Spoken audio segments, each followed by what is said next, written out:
क्या कंस शासित मथुरा नगरी भीष्म पितामह द्वारा संरक्षित हस्तिनापुर से अधिक समृद्ध और शक्तिशाली थी, या फिर जरासंध का मगध देश ही सबसे ऊपर था? किस स्थान पर आती थी श्री कृष्ण की द्वारका नगरी? क्या युधिष्ठिर का इंद्रप्रस्थ राज्य इन सबसे आगे कहीं टिकता था, या कोई अन्य ऐसा राज्य भी था जिसे सब कम आंक बैठे थे परंतु था वो सबसे आगे? महाभारत काल में कौन सा साम्राज्य था सबसे शक्तिशाली? इसका उत्तर जानने के लिए इस वीडियो को अंत तक अवश्य देखें। ओम गणपति चैनल में आपका स्वागत है। अगर आपको हमारे वीडियो पसंद आते हैं तो कृपया चैनल को सब्सक्राइब और वीडियो को लाइक अवश्य करें। इससे हमें और भी अच्छा कार्य करने की प्रेरणा मिलती है। नंबर 5, इंद्रप्रस्थ। हस्तिनापुर का जब विभाजन हुआ था तब पांडवों को खांडव प्रस्थ की भूमि दी गई थी। इसी स्थान पर बड़े प्रयासों तथा अपने कौशल के बल पर पांडवों ने इंद्रप्रस्थ को बसाया था। इसके शासक युधिष्ठिर थे। युधिष्ठिर के राजसूय यज्ञ के बाद जिसका नेतृत्व भीम, अर्जुन, नकुल, सहदेव ने किया था, इंद्रप्रस्थ की धन संपत्ति और सेना की संख्या भी बहुत बढ़ गई थी। और जिस सेना के सेनापति भीम और अर्जुन जैसे महान योद्धा थे, उनके राज्य पर तो आक्रमण करने का कोई सोचता भी नहीं था। इस नगर के चारों ओर समुद्र की भांति जल से पूर्ण खाइयां बनी हुई थी, जो उस नगर की शोभा तो बढ़ाती ही थी, इसके साथ ही इस नगर की सुरक्षा का भी प्रबंध करती थी। और जब पांडव कुरुक्षेत्र युद्ध में विजयी हुए थे तब हस्तिनापुर और इंद्रप्रस्थ का विलय हो गया था।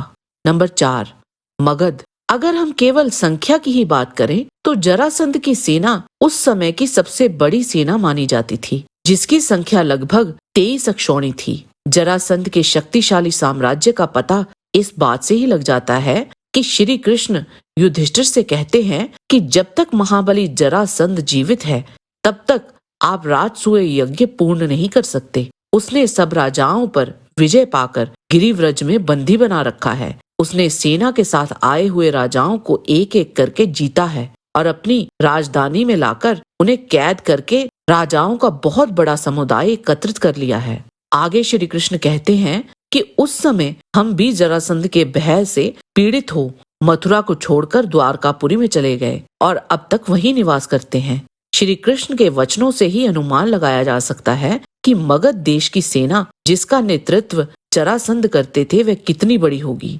शिशुपाल, करुषराज, दंतवक्र, राजा मेघवाहन, सुप्रसिद्ध हंस और डिंभक, भगदत्त, रुक्मी, पौंड्रक, वसुदेव आदि कई शक्तिशाली राजा जरासंध के आगे नतमस्तक रहते थे और उसका समर्थन करते थे।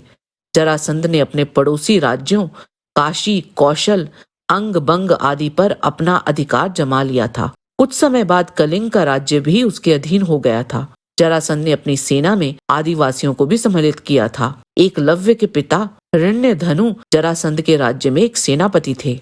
नंबर 3, मथुरा। तत्कालीन मथुरा एक समृद्धपुरी थी। उसके चारों ओर नगर दीवाल थी तथा नगरी में उद्यानों का बाहुल्य था। कंस ने अपने पिता उग्रसेन को बंदी बनाकर जेल में डाल दिया था और स्वयं स्वेच्छाचारी राजा के रूप में मथुरा के सिंहासन पर आरूढ़ हो गया था। मथुरा का मंडल 20 योजनों तक विस्तृत था और मथुरापुरी इसके बीच में स्थित थी। चाणूर, मुष्टिक, कूट, शल और तोशल जैसे पहलवान उसके राज्य की रक्षा के लिए तत्पर रहते थे। कई शक्तिशाली राक्षसों, दैत्यों पर भी विजय पाकर उसने उनको अपना दास बना लिया था।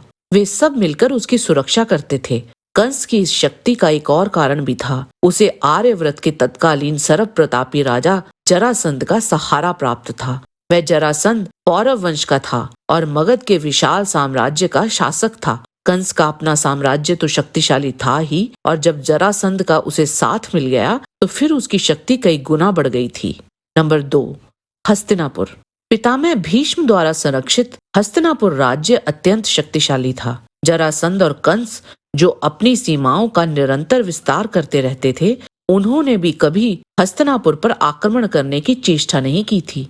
हस्तिनापुर पर पहले राजा शांतनु ने, फिर उनके पुत्र विचित्रवीर्य और फिर उसके बाद राजा पांडु ने राज्य किया था और उनके राज्य की रक्षा का उत्तरदायित्व पितामह भीष्म पर था।